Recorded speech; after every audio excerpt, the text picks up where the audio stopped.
Salut les amis et bienvenue, j'espère que vous allez bien. Je vais vous parler dans cette nouvelle vidéo un sujet qui me concerne un petit peu parce que j'ai été confronté malheureusement il n'y a pas très longtemps. C'est quelque chose qui reste très désagréable et surtout très douloureux. C'est la tendinite, appelée aussi tendinopathie, en particulier celle de l'épaule.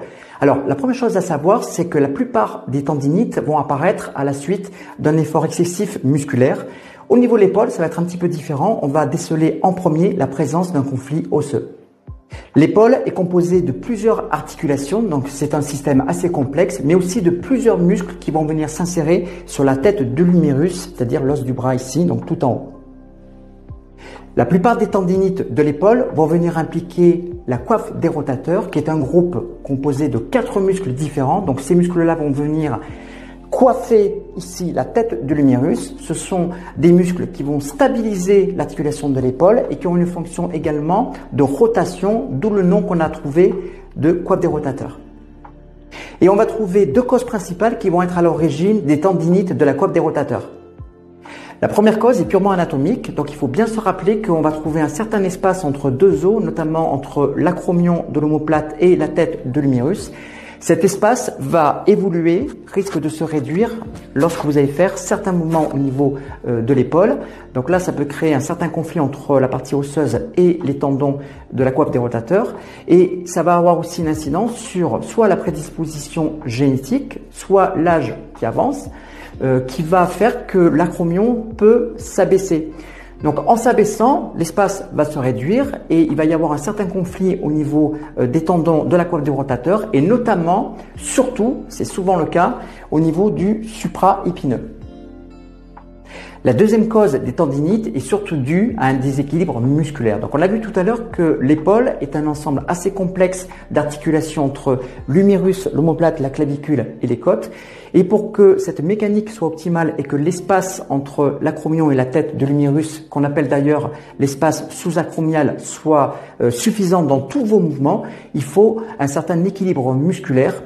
C'est-à-dire, il faut une souplesse globale de l'épaule, mais aussi une force, une endurance, notamment de tous les muscles moteurs comme les deltoïdes, le grand pectoral et le grand dorsal. Le premier exercice qu'on va voir, c'est un exercice qui est vraiment très simple. C'est surtout un exercice d'étirement, notamment l'étirement du petit pectoral, qui est un muscle qui a tendance à faire avancer les épaules vers l'avant, surtout lorsqu'on est en position assise. Donc je me mets de profil, ici, et on va chercher surtout à enrouler les épaules vers l'arrière. Donc je suis bien droit, la sangle abdominale quand même d'assez engagée, donc vous n'êtes pas complètement relâché. Et là, je vais venir ici enrouler les épaules vers l'arrière et ensuite vers le bas. Donc là, vous sortez bien la poitrine, vous exagérez le mouvement et on va enrouler vers l'arrière et on va chercher, une fois que ici les épaules sont vers l'arrière, on va chercher à descendre les omoplates vers le bas, c'est-à-dire vers les poches du pantalon par exemple. Donc là, ça va étirer le petit pectoral, mais en même temps, à l'arrière, ça va engager un travail musculaire au niveau des rhomboïdes, parce qu'on rapproche les omoplates, ici, et il va y avoir aussi le deltoïde postérieur qui va venir participer. Mais là, on sent surtout l'étirement du petit pectoral, donc c'est un travail postural en même temps. Voilà, bien droit. Donc on ne va pas trop vite, on prend bien son temps, c'est surtout... On cherche vraiment à descendre les omoplates vers le bas. Vous pouvez rester quelques secondes avant de faire l'enroulement. Voilà, tout simple. Cet exercice, vous pouvez le faire plusieurs fois par jour, par exemple 3-4 fois. C'est pas mal pour avoir une efficacité sur le problème des tendinites. Exercice d'enroulement d'épaule, cette fois-ci avec les 2 épaules en même temps. Donc vous prenez un manche à balai en bois ou quelconque, comme celui-ci, et je vais venir le placer ici derrière au niveau des trapèzes. Alors bien sûr, si vous ne pouvez pas faire ce mouvement, vous ne le faites pas, vous le faites sans le bâton. Donc je vais venir placer mon bâton et je vais faire mon enroulement, cette fois-ci simultané. Donc là, je vais venir inspirer, vous enroulez vers l'arrière et je relâche. J'enroule, épaule vers l'arrière et vers le bas et je relâche. J'enroule et je relâche. J'enroule et je relâche. On fait une dernière fois. J'enroule et je relâche. Là, pareil, entre 10 et 15 fois, répétez plusieurs fois par jour. Autre exercice d'étirement très bénéfique lorsqu'on a une tendinite de l'épaule, notamment celle de la coiffe des rotateurs, c'est l'étirement du grand pectoral. Donc le pectoral, va jouer un rôle dans l'adduction du bras, c'est-à-dire ici, mais il va être aussi rotateur interne. Donc nous, on ne cherche pas à faire ça du tout, on cherche au contraire à redresser sa posture, donc à mettre les épaules vers l'arrière. Donc bien étirer le grand pectoral, c'est indispensable. Donc vous allez avoir donc un mur et mettre le bras tendu ici, en appui. Et je vais venir donc tourner le buste légèrement vers l'extérieur. Donc on cherche à avoir l'épaule bien en ouverture et je regarde dans le sens où je tourne.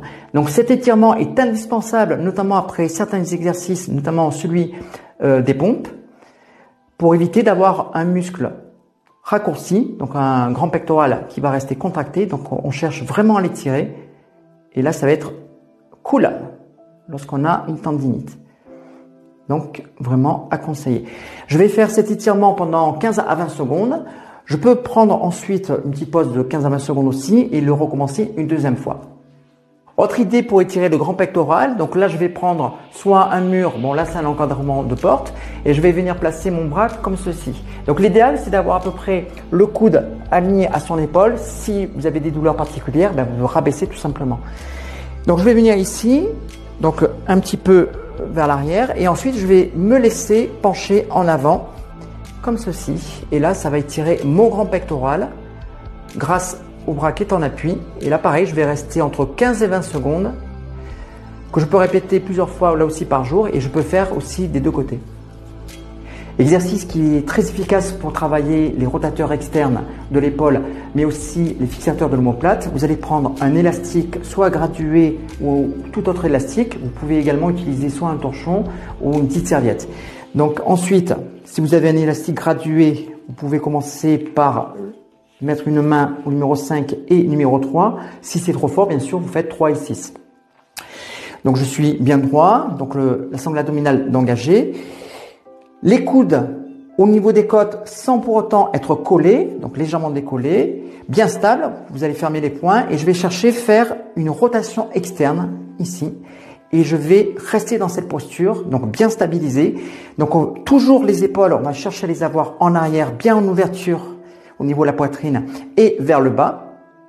Et là, je vais non seulement faire travailler en statique, c'est-à-dire en isométrie, notamment les rotateurs externes de l'épaule, mais aussi tous les fixateurs de l'épaule et de l'omoplate.